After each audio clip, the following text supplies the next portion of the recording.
Yo, what's up, Keenan? This is a demo video for you for your Fondmaster 3000. This thing is an absolute unit. Okay, I made it to be a lightsaber, of course, but I also had in mind that you would be using it to demo fonts. So there are some things on here that I made specifically for being able to get to the board all the time or being able to get to the blade all the time, just to try to make it as easy as possible. But I had a really good time making this for you. Thank you for having me do it. As always, we're going to go over my desk and take a look at this guy. I'll show you how to work it, and then if everything looks right to you, I will get it out in the mail to you tomorrow. Thanks, man.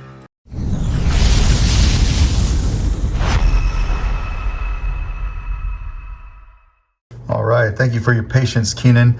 I was going to do this demo earlier today, but I was waiting for these thumb screws to come, and you know, because I didn't have a blade retention, I wanted a brass thumb screw for your blade retention so that I could etch your logo on it. I know it's a little bit big, but because this is for like font demos, I wanted something that was easy for you to get to.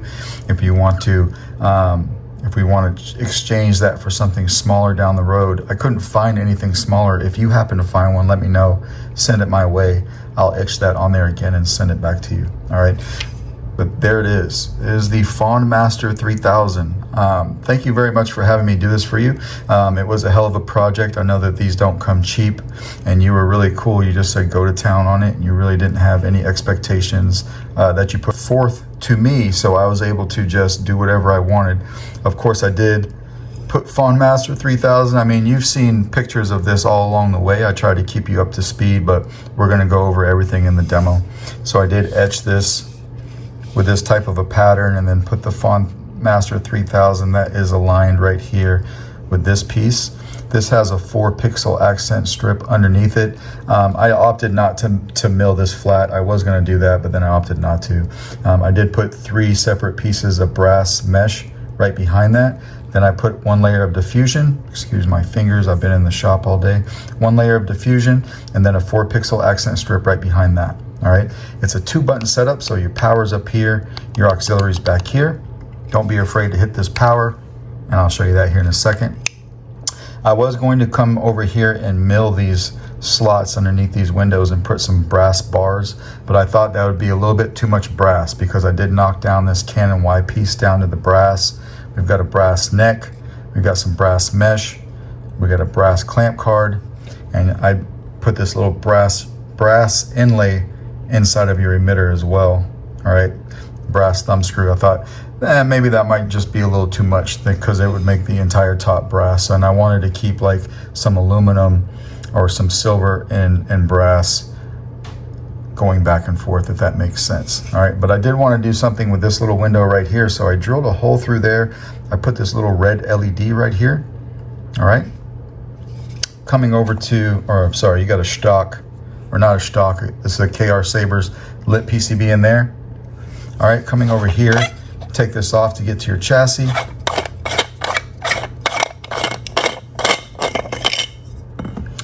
This is your chassis. You have a short boy because I used most of the space for a crystal chamber.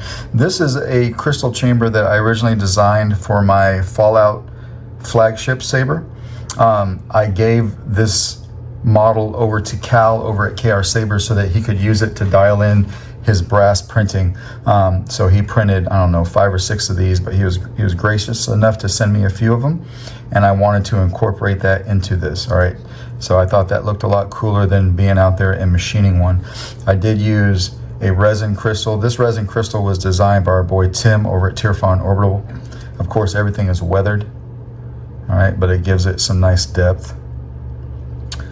This piece is held on, this main sleeve is held on with that grub screw right there. If you were to take this entire thing off, there's a brass piece that's holding the crystal chamber. It has its own 2 grub screws, and the entire assembly is held on with 2 grub screws. You've got one here and another one right here. All right, this is just a little cutout I put there so you could see the back of the crystal chamber, just a little something.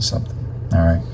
Coming over here, you've got a Proffie V3 kill switch right in front of the board, but even though this is a small setup, what I did was I angled the board up.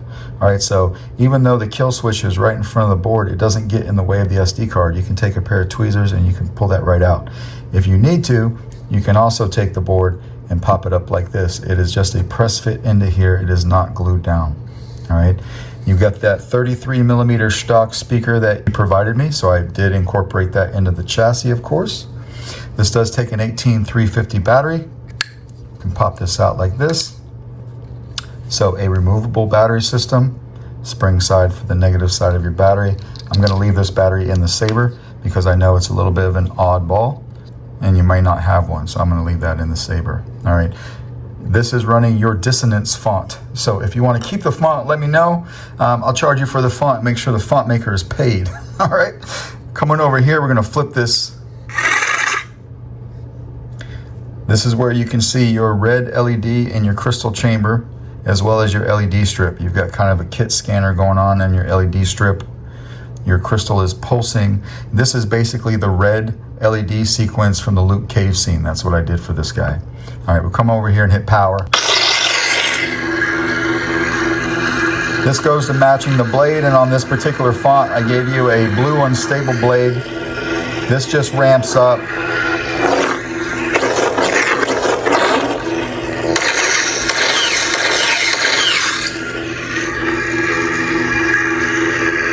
All right, we turn the light off here. Resin crystals, you get some really nice shine through and light distribution. That's why I really like them. You can really see that crystal and it's really spreading out the light. All right, we're gonna twist that off. Come over here and put the handle on. It does sound a lot different with the handle on. So for the pommel, I went with a Saber Trio-esque type of pommel, which is what I like to do, which is just, you know, it's a pretty decent size hole that goes all the way through. Of course, you can unscrew it if you like. Your speaker's right there. So you got the optimum amount of sound coming out of this guy. It may not pick up very well on camera, but hopefully you see that in person. That right there is a loud boy. I got this set to about 2,500.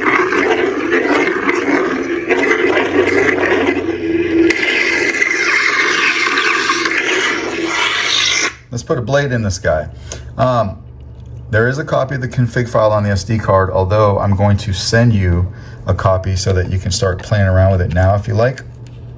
Let's use my old blade. I'm going to tell you how many blade styles you'll find on this here in a second. Let's lock that in. So on this particular setup, you've got the blade, that's 1, the LED, that's 2. You've got the LED strip, that's 3 in the crystal chamber. So you got 4 blade styles per font. There's only 1 font on here. I did go through on each blade style and I labeled exactly what it was. So it will say blade, code, red LED, code, crystal chamber, code, 4 pixel strip, code. So you'll know exactly what to change if you want to change something. All right, but we'll lock our blade down. We'll come over here and hit power.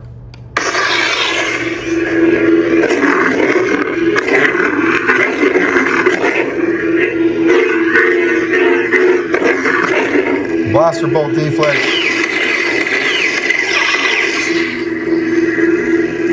Pulsing red light when the Saber's on. Blade locked up. It's a beast.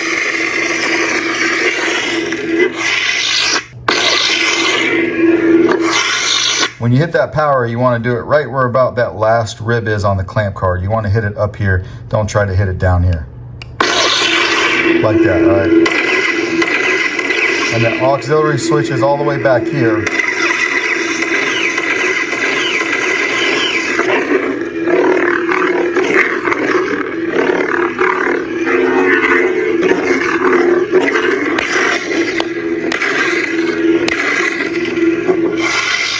All right, let's take our blade out and break this guy back down. Tighten this back up. So again, I went a little bit bigger on this guy for the ease of putting in a blade. I made this specifically to demo fonts, right? It's a font demoing tool. It's easy to take the blade out. It's easy to put the blade in. Very easy to get to everything, or at least I hope that you think so. All right, coming over to the board, you shouldn't have any problem at all. So that's another reason why I tilted the board. It's very easy to get a data cable in here, whether you use a 90-degree one like I do or a straight one. You can come straight at this board and never have to move it. All right, so let's turn this on. flip it off here, and it kills power like it should. All right, but that, sir, is the Fondmaster 3000 and how you use this guy. Please let me know if you have any questions. Thank you again for letting me do this for you, and I will get this out in the mail to you tomorrow. Thanks.